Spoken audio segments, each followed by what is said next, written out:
extremely flawed for something that has such a high level of technical sophistication.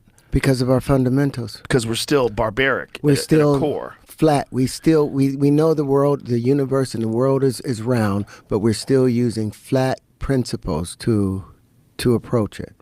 Right. Why did they do that? Because they believed that the world was flat. They believed the world was flat at the time. We still have flat earthers. We have people that don't believe in vaccinations. And what do we do about it?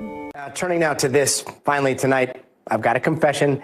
Every so often, speaking of feeds, I come across this idea that I see on a podcast or Instagram or an article, and it is so different that my brain literally feels like it breaks. And that's exactly how it felt when I was minding my own business, scrolling through some feeds, and I saw this on Star Talk between Neil deGrasse Tyson and our friend and theoretical physicist Janna Levin talking about gravity. Take a listen. Quantum gravity requires that space-time be quantized, but there might not be a theory of quantum gravity. We might look deeper and deeper, and instead of finding quantum bits of space-time, we will only find pure quantum mechanics with no gravity in it whatsoever. And that gravity emerges only out of the collective of tons and tons of these quantum interactions. That's crazy. So that just like water, it's like, yeah, it's crazy. So the quantum interactions manifests as what we call gravity. Right. That's right. The ensemble of H2O manifests as water. Exactly. And right. And the same way you would pull out a single molecule, you're not necessarily looking at water at that point. Right.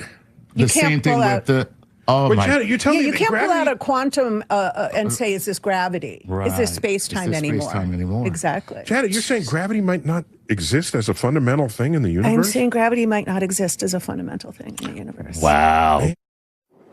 110-pound iron-working anvil. I think we got this for making horseshoes and stuff back when we had horses. So let's set it in here and see if it floats. Okay, it doesn't seem to want to stay upright. I'll just let it tip over. There it is. It's floating. Look at that. The iron anvil floats because mercury has a density nearly twice that of iron. In fact, due to the density ratios, the iron actually floats better than wood does in water. What is gravity? I have no idea. Okay, next question. Wow. No, here's the difference. We can describe gravity. We can say what it does to other things. But when you start asking, what it is, I don't know. First of all, we have the theory of gravity. Gravity keeps you on this floor. Gravity attracts everything around its vicinity to create gravity around the Earth. Or, as we say in our astronomy courses, when we teach our kids, gravity sucks. Gravity sucks evenly. It pulls everything to the center. But then Einstein gave us a different picture. Gravity doesn't suck at all. We tell our students, we lied to you. Gravity does not pull you to the floor. Space pushes you down. Why are you sitting in your chair today? Does gravity pull you to the floor? No. There is no such thing as gravitational pull. We lied to you. The space around you is warped. And space itself is pushing you down into your chair. And that's why you're sitting in your chair today. Why are you sitting in your chair today? Does gravity pull you to the floor? No. There is no such thing as gravitational pull.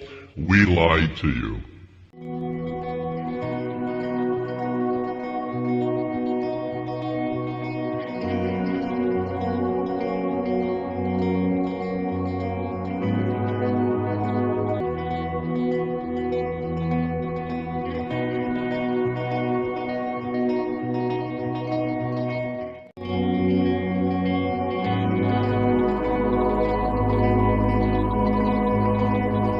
Okay, let me ask you a question now. On tape, let me ask you a question. Absolutely. Who was behind 9/11? Are you a conspiracy theorist? Not Are you really. these people that think that maybe George W. Bush toppled his own building?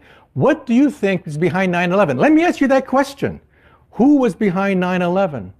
I think. Let me ask you a question. I heard Who your was question. behind 9/11? Mr. Kako, I think... Answer me a simple question. Who is behind 9/11? I give you the courtesy of being on your show. You should give me the courtesy of answering one simple question. Well, okay, Who is behind 9/11? I do... We still have flat earthers. We have people that don't believe in vaccinations. And what do we do about it? There's no gene for science. Science is based on things that are reproducible, testable. It's a long process, the scientific method. You're not going to believe this.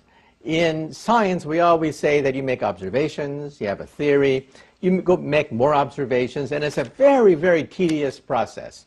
Wrong. Nobody that I know of in my field uses the so-called scientific method. In our field, it's by the seat of your pants. It's leaps of logic. It's guesswork. It's guesswork. Perhaps string theory really is the theory of everything. And that's what I do for a living. That's my day job. Pull down. Nope, nope. Okay, there we go. I'm all the way to the bottom. I let go. Out I come. So you can clearly see that I am indeed floating. Let's see. Boing, boing. Here, to prove I'm not on my tiptoes. That's actually really hard to stay up like that. So I think 1,000 years from now, 1,000 years from now, we will have flat earthers. 1,000 years from now, we will have people that still do not want to be vaccinated. Okay? So what do we do about it? Well, it's a struggle. So how do you combat it? Slowly, carefully, painfully. It's a painful process. Destroyed that technology, and it's a painful process to build it back again. If you compare 801 with 802, thereby comparing electricity with gravity, you will see that electric forces are way more powerful than gravitational forces. If now I compare the electric force with the gravitational force, so I divide one by the other, so the electric force is 36 orders of magnitude more potent than the gravitational attraction. So what holds our world together? It's really electric forces that hold our world together. Like I said, no man would be attracted to a Cartesian woman. To a Euclidean woman, something just straight like this. We need the curvature, like Alan Watts said. We need the wiggles. We like the wiggles attached to it. Yeah, that makes sense about homes. Why do they keep making them flat when? And they keep getting blown up. I don't know what the fuck. Because they're easy to make. They're easy to make, but it's easier to make the curved ones. It would be much simpler to do it, but all of our technology is built on these bricks of the platonic solid. So, and the more mass, the more gravity. It's supposed to, but look at take a balloon. Another thing that kills gravity.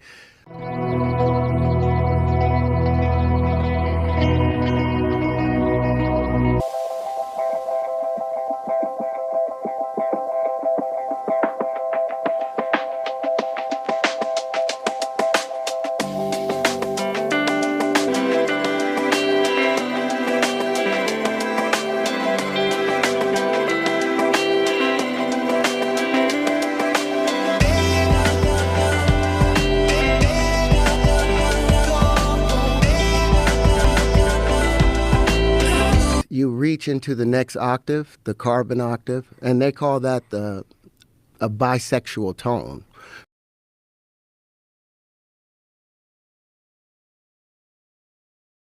Why did they do that? Because they believed that the world was flat. They believed the world was flat at the time.